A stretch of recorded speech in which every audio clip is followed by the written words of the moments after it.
කඳහන් බැලීම බෝධියට බාරවීම බුදුදහම දකින්නේ කොහොමද?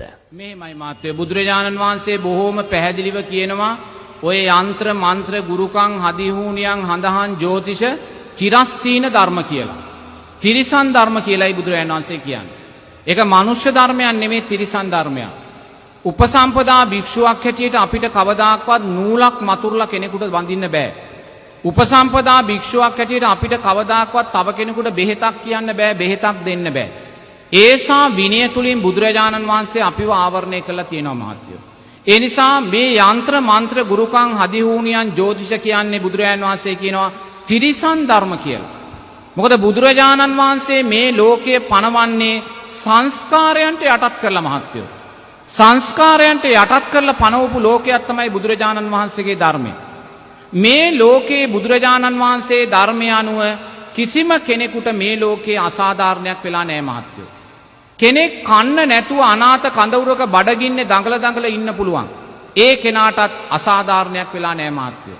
මෙතනින් එළියට යනකොට පුංචි දරුවෙක් පාරේ මරලා දාලා ඉන්න පුළුවන්. ඒ දරුවාටත් අසාධාරණයක් වෙලා නැහැ මහත්තයෝ.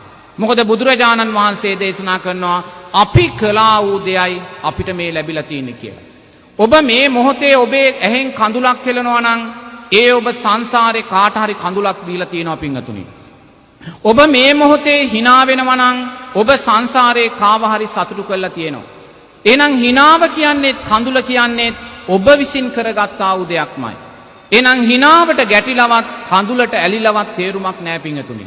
එහෙනම් මේ ජීවිතේ ජීවන ගමනේ යද්දී අපේ ජීවිතයට යම් ප්‍රශ්නයක් ගැටලුවක් බාධකයක් එනවා නම් මහත්තයෝ අපි ඒ තුලින් දකින්න ඕනේ මොකද්ද? අපේ අකුසල් විපාකයක් තමයි මේ විපාක දෙන්නේ කියලා. අපි අකුසලයක් විපාක දෙනවා නම් අපි මොකද්ද කරන්න ඕනේ? කුසලය තුලින් ශක්තිමත් වෙන්න ඕනේ. එහෙනම් අපේ ජීවිතේට ප්‍රශ්නයක් එද්දී ඒ ප්‍රශ්නේ විසඳ ගන්න අපි යంత్ర මන්ත්‍ර ගුරුකම් හදිහූනියන් පස්සේ නම් යන්නේ ඒ ප්‍රශ්නේ වැඩි වෙනවා මිසක් ඒක අඩු වෙන දිශාවකට නම් කවදාක්වත් යන්නේ නැහැ පිංගතුනි. ඒක හේතුඵල ධර්මයක්. මොකද අකුසලයේ උදෙසා අකුසල්මයි අපි වඩා ගන්න. අකුසලයේ උදෙසා තිරස්තීන ධර්මයන් අපි වඩා ගන්න. ඒ නිසා බුදුරජාණන් වහන්සේ දේශනා කරනවා ඔබේ ජීවිතයට යම් ප්‍රශ්නයක්, බාධකයක්, ගැටලුවක් මතුවෙනවා නම් ඔබ බෝධි පූජාවක් තියන්න. දානයක් දෙන්න. හැකිතාක් පින්කම් කරමින් කුසල් දහම් කරමින් අතීතයේ ඔබ කළා වූ අකුසල් කුසලය තුලින් යට කරගන්න දක්ෂ වෙන්න කියලායි බුදුරජාණන් වහන්සේ දේශනා කරන්නේ. ඔබ මේ ධර්මතාවය පිළිගන්නේ නැතුව ඔබ යంత్ర මන්ත්‍ර ගුරුකම් චිරස්තීන ධර්මතාවයන් පැත්තෙන් ගියොත් ඒ ඔබ ජීවිතයට එකතු කරගන්නේ මෝහයයි පිංගතුනි.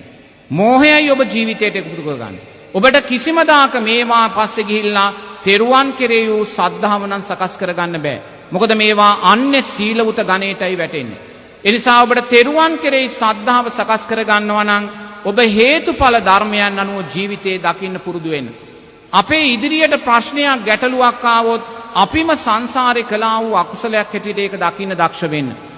ඒ අකුසලය නිතරම කුසලය තුලින් ශක්තිමත් කරගෙන අකුසලය කෙරෙහි බිය ඇති කරගෙන කුසල් මතම ජීවිතය ගොඩනගා ගන්නවා කියලා චිත්තයක් ඇති කරගන්න.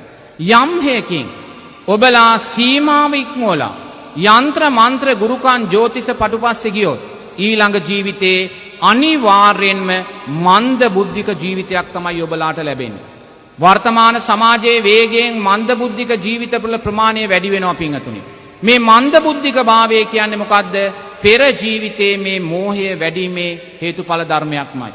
එක හාමුදුරුව කෙනෙක් ජීවත් වුණා. උන්වහන්සේ මුළු ජීවිත කාලෙම යంత్ర මන්ත්‍ර ගුරුකම් ජ්‍යොතිෂය තමයි සිද්ධ කළේ පිංගතුනි. මේ හාමුදුරුව අපවත් වෙනවා. මේ හාමුදුරුව අපවත් වෙලා ඒ ආරණ්‍යෙම ප්‍රේතෙක් වෙලා උප්පත්තිය සකස් කර ගන්නවා පිංගතුනි. මේ ප්‍රේතයා මන්ද බුද්ධික ප්‍රේතෙක්. මේ ප්‍රේතයා ඔළුව කරකවනවා, කොන්ද උස්සනවා, අතපය ගස්සනවා. බලනකොට මේ ප්‍රේතයා මන්ද බුද්ධික ප්‍රේතෙක් පිංගතුනි.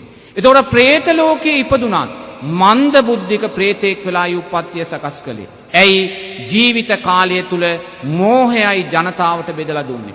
මුලාව, මෝඩකම, සංස්කාරයෙන් ලෝකයාව බැහැර කළා. එනිසා ඔබලා මේවා පසුපස්සේ ගමන් කළොත් පිංගතුනි මේ ජීවිතේ විනාශය කරා යනවා වගේම මතු ජීවිතය මන්ද බුද්ධික ජීවිත ලබා ගන්න හේතු වෙනවා කියලා බුදුරජාණන් වහන්සේගේ ධර්මය අනුව අපි සිහි තබා ගන්න ඕනේ. ඒ නිසා සංස්කාරයන් මත ජීවිතේ දකින්න. මෙතන ඉන්න කාටවත් කොතනකටවත් අසාධාරණයක් වෙලා නැහැ පිංගතුනි. ඔබ කළා වූ දේ ඔබට ලැබිලා තියෙනවා. ඔබ කළා වූ දේ ඔබට ලැබිලා තියෙනවා නම් ලැබුණ දේ ඔබ සතුටින් බාර ගන්න ඕන. මම මෙතන ඉන්නේ මං කළා වූ දේ නිසා.